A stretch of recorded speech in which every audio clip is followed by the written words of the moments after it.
Hello, Melly here with Fruity Rebel. So I'm gonna have to tell you all about Canada, but first I've got to share my just amazing smoothie here.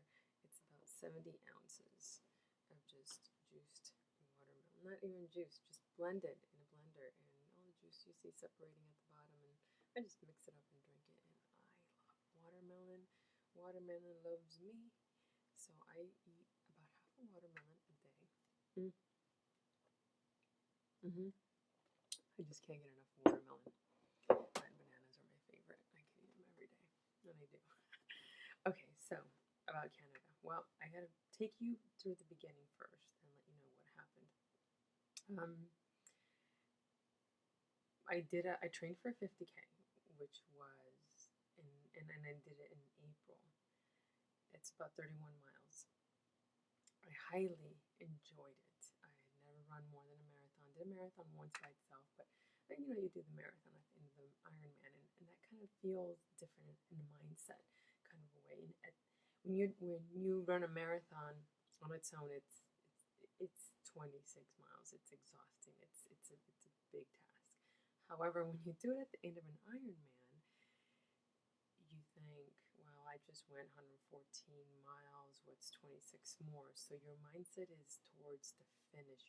You're not at the turnaround point. You're coming toward an end, which is powerful because when you finish an Ironman, you feel that there are no limits to what you can do in life with anything, and it's really in your mind. Everything is in your mind, which will take me to another point I have in this video. But to tell you about my training, I trained for the 50K. I finished it. Fantastic experience. I highly recommend it. You go slower for a lot longer, but the thing is that you meet friends. It's like kind of like being a kid at a playground, and you ask a kid, "Hey, do you want to play with me?" And they just you guys go off, and you're also instant friends, and you go and play. Well, at a 50K, you go a lot slower, and you link up with people along the run, and you talk about meaningful stuff. And you kind of most of the time don't even get a name. You're just all of a sudden you're running together. You talk about stuff that's important, that's meaningful, important to you, to them, to life, and it makes the running just awesome because you meet some very cool people that have big lofty goals, and they're come in all different sizes and shapes and attitudes. So, excuse me. Um, so I trained for that, and that was at the end of April. So then May hit. May in New England is beautiful. Springtime is beautiful. However, I'm allergic to everything out there, including the molds inside. So when it rains, I'm still suffering because the mold counts have now gone up inside of the home, outside as well, and I'm just a mess. So every spring, I have an asthma induced by allergies. So I'm on the maintenance inhaler, I'm on an emergency inhaler, I have a steroid nasal spray, Allegra D, which is the heaviest stuff out in the over the counter stuff. And some years I've taken prednisone, all just to breathe. I can handle sneezing, coughing, mucousy stuff in your throat. I can handle all of that, but I cannot handle not breathing. Nobody can. So that's why I take all this medication. Now, they all have side effects, and one side effect that really gets me is the muscle weakness. It's from the inhalers, definitely there. I remember seeing it. And what that does to me is it makes me feel like I just finished a marathon at the end of the day. And that's just doing housework, doing everyday chores, going to work, walking around. Your body just physically aches. Your muscles just they don't want to go. They can't go hard. They can't go long. You're in a whole lot of pain, and it's really frustrating for me because I used to love to do this half Ironman distance, half triathlon distance, and it is the hilliest on the run and the bike that is out there. It's called the Rev 3 over in Middlebury, Connecticut, and I've done it for 3 years. But that last year, my best time was 6 hours 10 minutes, and I was determined to beat my own time again. And I trained so hard. I was doing so well. I kept up with a buddy of mine who was an excellent cyclist, and I was even beating him on some hills. Um, and I thought, oh man, I am the strongest. I'm much healthier and better and faster than last year. I'm going to beat my time. And I did the worst. I finished in 7 hours and 18 minutes, I believe. It was the worst time I'd ever done. And when I finished, I felt like I did 2 Ironmans. I felt terrible.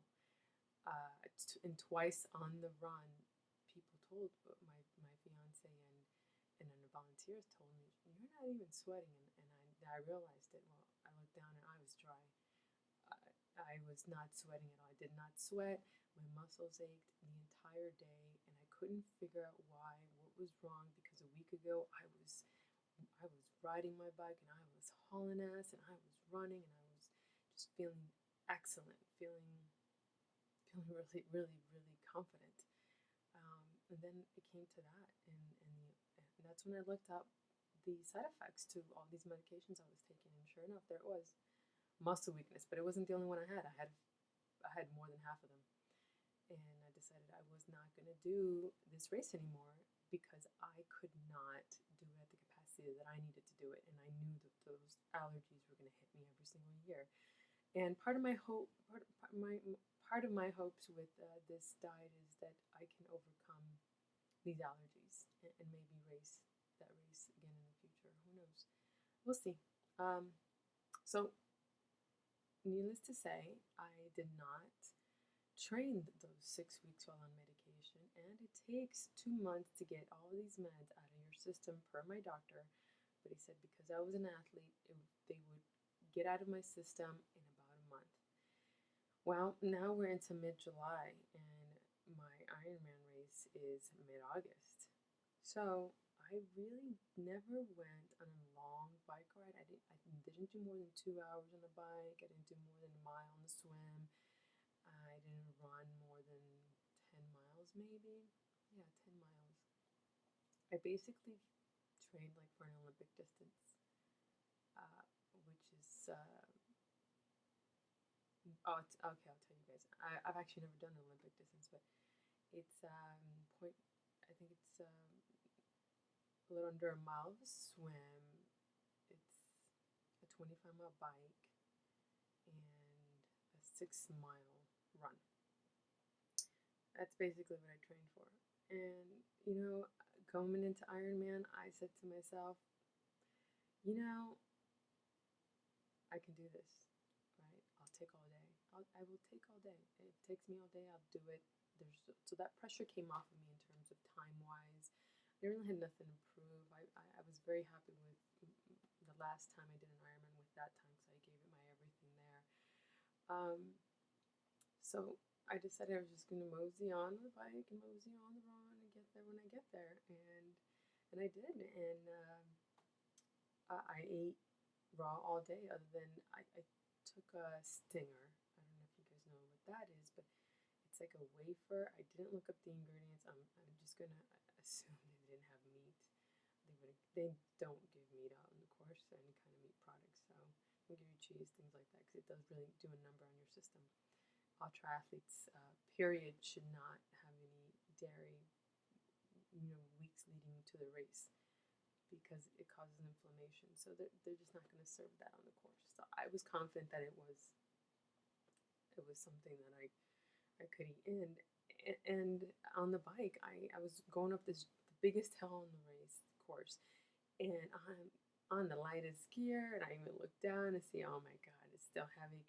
It needs to get lighter. It's the lightest one. It's the best I could do.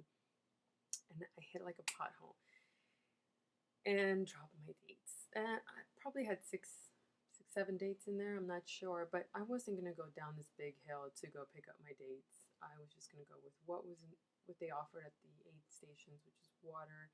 They offered a bunch of other stuff, but that I could eat was water and bananas. So I just took a bunch, and it was really funny because they gave you half a banana, and I'm like, can you give me 5 of those? I need more. And so I continued on, and linked up with my fiance, and we rode the rest of the way together from Mile 35 on.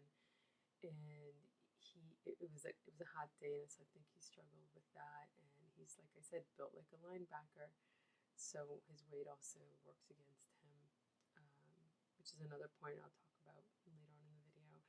Um, so I got onto the run, and I just started walking because I thought, he was a couple minutes behind me, coming out of the transition. Mile 4, I didn't see him, and I had some issues with my feet. I had like a blister on the bottom of my foot. It was probably from my bike shoe. We had just, they patched it up immediately with Second Skin, which felt excellent, and as if I didn't have a blister. And I continued on, and I would eat cups. Like I would throw out, get a cup of water and sip a little bit and toss it, and then I would say, "Can you fill this up with oranges? Can you fill it up with bananas?" I would eat bananas and oranges at every aid station, which is about every couple of kilometers or so. And so I'd stay raw all day. Other than that wafer, I haven't even looked up the ingredients to see what's in that.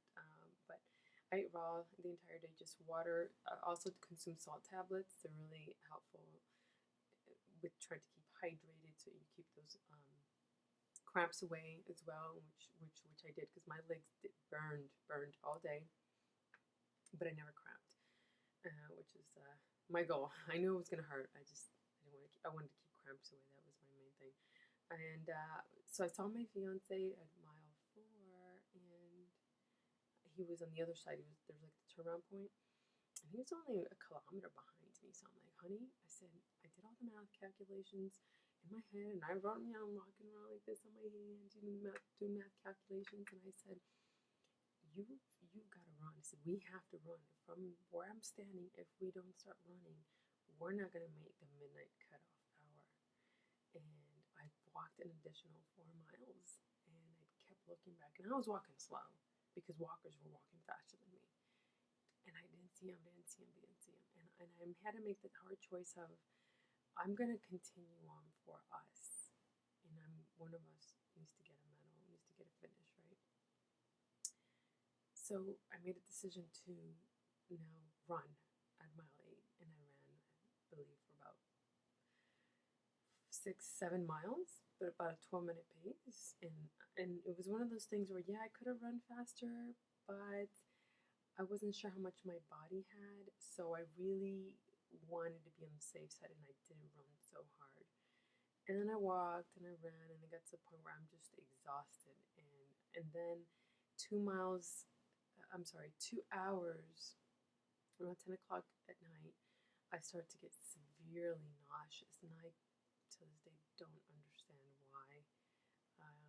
But all I could do was sip on water. I did continue with my salt tablets. It might have been too much salt, but I couldn't eat any food for fuel. So then your body, runs out because I burn about 7,000 calories doing an Ironman. And that's when I did, doing it like 4 hours faster, but now I'm taking all day, you burn a lot more. So I just walked, I ran, walked, linked up with some people, and then you're walking in the dark. It's kind of depressing. Your spirits go down. I'm starting to do the math again and again and again. I kept doing the math over and over again because everything's in kilometers there. So you have to convert from kilometers to mileage, and now convert that to the time you have left and see how much time you actually have to finish this Ironman. And I had about 15 minutes on the clock, and I'm doing the math, and I'm like, okay, I gotta run, walk, run, walk. So I would run like, I'm trying to run 30 seconds, but it was really like 10 seconds. My body, my legs were just fried. They were done. I was done. And I was just walking, and I had my head down because it dawned on me that I'm not gonna make it by maybe a minute or two. It was it was it was bad. I went to a dark place, and I kept telling myself, no, you gotta do it. You gotta do it for my fiance. I gotta do it for my kids, and I gotta do it. I gotta do it for my buddy Bill, who had a major heart attack, and he was supposed to be there. And I gotta do this. Gotta do this. Gotta do this. And then again, I would drop my head again, and I'd go back to that dark place. And again, I would talk myself into it. But 15 minutes, when I had 15 minutes left, a random stranger showed up. A woman from London. Don't know who she is. Don't know her name. I wish I could thank her. But she's from London, and she was with her two kids, a boy and a girl. They were teenage kids, and the three of them told me I could do it and that they would run with me. And they flocked around me like a hen around her babies, trying to protect them and move them along. And they're like, come on, and they would like run so I could run with them. And then at one point they asked me where I was from, things, they wanted, I guess their agenda was to get me to talk about anything and everything else, to take my mind off the pain I was in while they were making me run. And it worked because I ran, and there was a couple of sloping hills where I couldn't run. I had to walk, and I said, I've got to walk just a few feet here. Just let me just walk this, and I did. And if it wasn't for them, I would have not finished. I finished with 2 minutes and 45 seconds left on the clock. It's I don't know who they are. They're my London angels. I know that the woman, the mom, she grew up in Montreal. She was in Mont Tremblant for the event, I think. I don't know if they had somebody racing in it. I don't know, but I want to thank her. That's something that will forever be in my mind. That's that's something kind to do for a complete stranger. I'm getting a little teary-eyed because it was if it wasn't for them, I would have not finished that race. I would have finished like 2 minutes, 3 minutes later, and I would have been a DNF because I didn't finish in time. So huge thanks to my London Angels. And so that takes me to the rest of the week. 2 days later, on this next day, I felt sore. The second day after that, I felt perfect. I felt fine. However, I know I'm not fine. I ran 4 miles yesterday, my legs felt like iron sticks, and my arms felt heavy too. So my body's got millions of micro tears, and it's gonna take a few weeks to recover. But I feel best when I'm raw. I do more. I like to do more the raw tofu. It's kind of what I'm about, because I do like to do a little cooking and I like to eat warm food. But I feel best when I'm raw all day. So I'm gonna mix it up. I'm gonna do both. I'm gonna do some raw days with mostly, the raw tofu, and continue to feel great. And that's ultimately what I'm about. I'm about feeling good all the time, about waking up feeling happy all the time, and having plenty of energy to keep up with my 5 kids and to do work and to do all these races I do and clean my house and yard work. And I like to do it all. I don't really have time for TV because to me it feels like a distraction. So that's where I'm at. Now I wanted to talk about like the mental aspect of this diet, and it's really up there. So my guy, he struggles with keeping weight down, and he'll he feels that he needs to calorie restrict. And I eat I feel like I eat double what he eats, quantity wise, double. I eat a lot of food. But I love it. I love to eat, and he's starting to come around and eat, kind of what I eat. I don't know. He's a meat eater. He eats standard American diet. He goes to McDonald's. Definitely not when I'm with him, or Burger King or whatever he likes. But he'll eat all this food, and he eats in the middle of the night, anything and everything, and then he gains weight. Then he tries to not eat to lose weight, or once he tried the Atkins diet, which I was totally against, and he doesn't like blonde hair blondes. So I told him I would dye my hair blonde if he didn't get off the Atkins diet. But I think it's really, it's kind of like finishing right the Ironman. It's kind of like what I did. I barely trained for this Ironman, but I mentally prepared myself for it, knowing that I was going to take all day to do this, and knowing that I was going to hit some lows and go hurt all day, and I did, and that's what happened. And so you mentally prepare yourself for anything and everything, and you give yourself time, a lot of time. Like for my transition to veganism was a year. I've been vegetarian. I was vegetarian for a while after that, and then went back to veganism. Then went to raw, and even when doing this raw diet, I gave myself a year of transition where I ate first. The first meal was breakfast was raw. Then the second meal of the day was raw. Then the third was the transitional one where I was gonna do, maybe somewhat raw, half raw for the dinner. And so I gave myself an entire year to transition into raw foods, and I kept my weight low because of that. And I I lost 30 pounds, almost 30 pounds, 28 pounds. I was about 150 pounds at one point, and it was my heaviest, and you can really was able to see it in my face. It was really chubby. But I think it really has to do with your mindset, and food addiction is a real thing. But you have to control it mentally, and it does get easier as time goes on, because believe you me, and every person out there will tell you, oh, barbecue smells amazing. And yes, it has. I was at a barbecue this weekend, all day barbecue, but they're so sweet.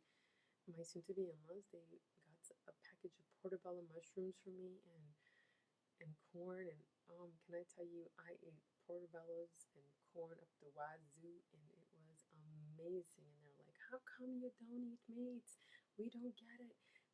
Bacon is the candy of meat. And I used to be a meat and potatoes kind of girl.